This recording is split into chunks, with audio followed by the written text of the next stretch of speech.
तो क्या मऊ में उपचुनाव होकर के रहेंगे और क्या मऊ में भी रामपुर वाला समीकरण होता हुआ दिखाई देगा? क्योंकि जिस तरह से आजम खान वहां पर विधायक चुने जाते हैं लेकिन उनकी विधायकी रद्द होती है, उसके बाद में वहां पर उपचुनाव होते हैं और बीजेपी आकाश सक्सेना को उम्मीदवार बनाती है और बड़े लंबे अरसे बाद बीजेपी वहां पर खाता खोलने में कामयाब हो जाती है। हालांकि तमाम गड़बड़ियों के आरोप लगे, वोट न डालने के आरोप लगे, लेकिन बीजेपी ने कहीं ना कहीं अपना झंडा वहां पर लहरा दिया और अभी भी अगर कहें तो आकाश सक्सेना ही रामपुर से विधायक हैं और वही खेल मऊ में भी होता हुआ दिखाई दे रहा है। जो 1996 से लेकर अंसारी परिवार का दबदबा जिस सीट पर रहा, इसी तरह से रामपुर की सीट पर आजम खान का दशकों पुराना 3 दशकों से कब्जा रहा, वो सीट आजम खान की चली गई और ऐसे ही मऊ सीट पर बीजेपी की गंती नजर इस समय पड़ी हुई है।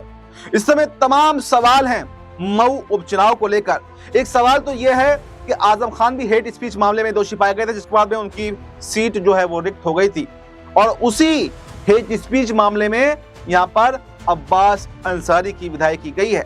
तो क्या वही समीकरण बनेंगे और क्या उसी तरह से उपचुनाव में धांधली बीजेपी करेगी और क्या अंसारी परिवार का दबदबा इस सीट पर अब खत्म हो जाएगा?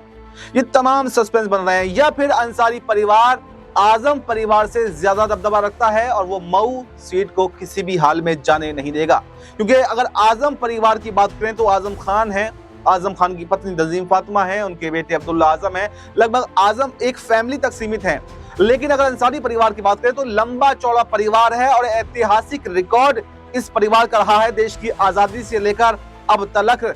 और वहीं पर बाहुबली नेता के तौर पर भी मुख्तार अंसारी जाने जाते थे, यानी कि एक दबदबा उनका रहा है। उनके चाचा जो है मुख्तार अंसारी के चाचा हामिद अंसारी देश के उपराष्ट्रपति रह चुके हैं, यानी कि राजनीति में भी दबदबा रहा।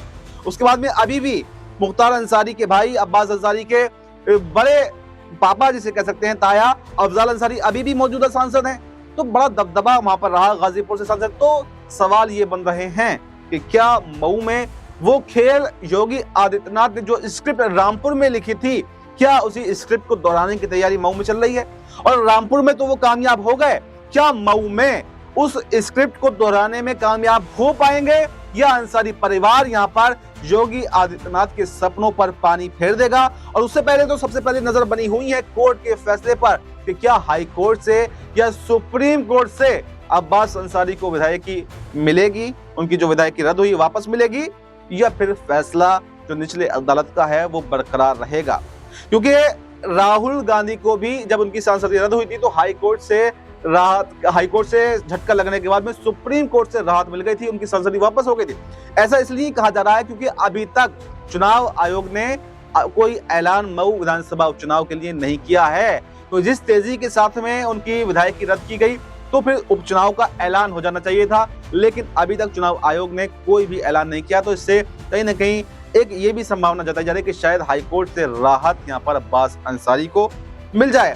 और जो बीजेपी की पॉलिटिक्स है, यानी कि मुसलमानों के विरुद्ध जो उनको कहा जाता है, तो कहीं ना कहीं वो यहाँ पर दिखाई दे रहा है कि जिस तरह से इरफान सोलंकी की विधायक की जाती है, आजम खान की विधायक की जाती है, अब्दुल्ला आजम की विधायक की जाती है और उसके बाद में अब्बास अंसारी की विधायक की जाती है, तो कहीं ना कहीं टारगेट तो मुसलमानों को उत्तर प्रदेश के अंदर किया जा रहा है।